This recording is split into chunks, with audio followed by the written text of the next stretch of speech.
परी का जादुई मेकअप किट का जादू। मुंबई शहर में रीना अपने पति राहुल के साथ रहती थी। वो एक बड़ा बिजनेसमैन था। दोनों पति पत्नी बहुत खुशी से अपना जीवन व्यतीत कर रहे थे। कुछ साल बाद रीना की 2 जुड़वा बच्चियों का जन्म होता है। राहुल बहुत ही खुश होता है। वो अपनी दोनों बेटियों का नाम रितिका और गीतिका रखता है। रितिका देखने में बहुत ही खूबसूरत थी।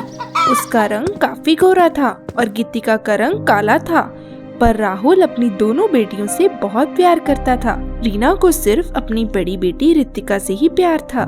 वो गीतिका को देखना तक पसंद नहीं करती थी। कुछ महीनों के बाद राहुल की एक कार एक्सीडेंट में मौत हो जाती है।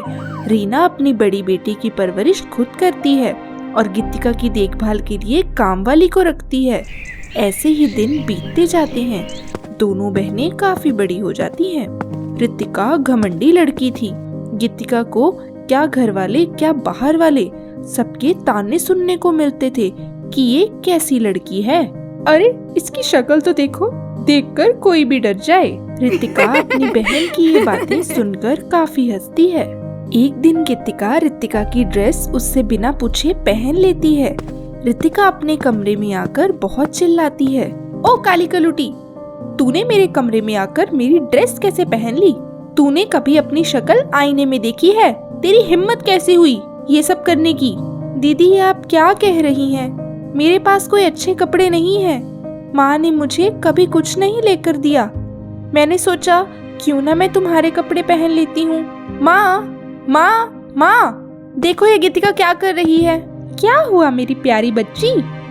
माँ ये मेरे कमरे में मेरी ही ड्रेस पहनकर खड़ी है। इसकी हिम्मत तो देखो, तूने मेरी बेटी की ड्रेस कैसे पहनी? माँ मैं भी तो आप ही की बेटी हूँ, आप मुझे ऐसा क्यों कह रही हो? इसीलिए कि तेरे पैदा होते ही राहुल मुझे छोड़कर इस दुनिया से चला गया। अपना मनहूस चेहरा लेकर जब से तू मेरे घर में आई है अंधेरा ही है।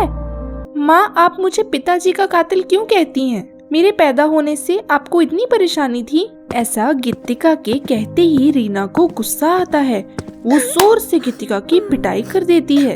एक दिन गीतिका अकेली ही पार्क में बैठी थी कि एक चिड़िया घायल अवस्था में आकर उसके पास ही गिरती है।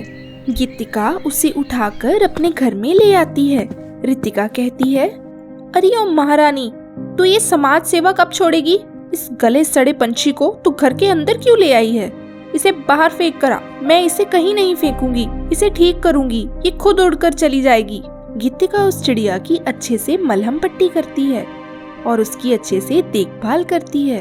अगले ही दिन रीना गीतिका से कहती है, मुझे और रितिका को रेणुका की सगाई में जाना है, हम कल तक वापस आएंगे। अब ये मत सोचना कि मैं तुझे अपने रिश्तेदारों के यहाँ लेकर जाऊंगी। मुझे अपनी इंसल्ट नहीं करवानी है। और हाँ, पीछे से घर का ख्याल अच्छी तरह से रखना, वरना मुझसे बुरा कोई नहीं होगा। आई बात समझ में? गीतिका उनके जाने के बाद अपने कमरे में जाकर खूब रोती है। माँ मुझे कभी भी मेरे रंग की वजह से अपने साथ कहीं नहीं लेकर जाती। काला होना इतना ही बुरा है तो हे भगवान, आपने मुझे ऐसा बनाया ही क्यों? तभी उसकी दर्द भरी आवाज सुनकर चिड़िया एक सुंदर परी के रूप में हाजिर होती है। गीतिका तुम कितनी अच्छी लड़की हो, तुमने पूरे जी जान से मेरी सेवा की है। मैं इसके बदले में तुम्हारी मदद जरूर करूंगी। ये लो जादुई मेकअप किट, इसे लगाते ही तुम बहुत सुंदर हो जाओगी। जैसे ही गीतिका उस मेकअप किट को अपने चेहरे पर लगाती है, वो बहुत ही खूबसूरत हो जाती है। अपने आप को इतना खूबसूरत देखकर गीतिका काफी हैरान और खुश हो जाती है। परी कहती है, गीतिका एक बात का ध्यान रखना कि अमावस्या को 12 बजे तुम घर से बाहर मत निकलना, नहीं तो तुम फिर से अपने पहले रूप में वापस आ जाओगी और मेकअप किट का जादू हमेशा के लिए खत्म हो जाएगा। गीतिका को इतना सुंदर देखकर सब हैरान हो जाते हैं। गीतिका उन्हें सारी बात बताती है। रितिका तो बहुत ही जल जाती है। कुछ दिनों बाद रीना को दिल का दौरा पड़ता है। रितिका जल्दी से मुझे हॉस्पिटल ले चल, मेरी तबीयत बहुत खराब हो रही है। बेटी रितिका, माँ मुझे अपनी सहेली की शादी पर जाना है, मुझे देर हो रही है। बिना सोचे समझे रितिका वहाँ से चली जाती है। उधर गीतिका भागकर अपनी माँ को हॉस्पिटल लेकर जाती है। वहाँ सही समय पर जाने से रीना की जान बच जाती है। रीना के होश आते ही रीना देखती है गीतिका पहले की तरह काली हो जाती है। गीतिका, ये क्या? तुम पहले इतनी सुंदर थी, अब फिर से तुम? गीतिका उसे परी की अमावस्या वाली बात बताती है तो गीतिका कहती है, माँ, मुझे मेरा रंग जैसा है मैं वैसी ही ठीक हूँ। अगर आज आपको कुछ हो जाता तो हम कहाँ जाते? मैंने पहले ही अपने पिताजी को खो दिया है। अब आप ही तो हमारा सहारा हो। गीतिका की ऐसी बातें सुनकर उसका दिल भर आता है और रीना उसे अपनी बेटी कहकर बुलाती है और उससे माफी मांगती है। माँ बेटी को प्यार करती अच्छी लगती है, माफी मांगती हुई नहीं। इस तरह रीना रितिका की तरह गीतिका से भी प्यार करती है। धीरे धीरे रितिका को भी अपनी गलती का एहसास हो जाता है, वो भी सुधर जाती है।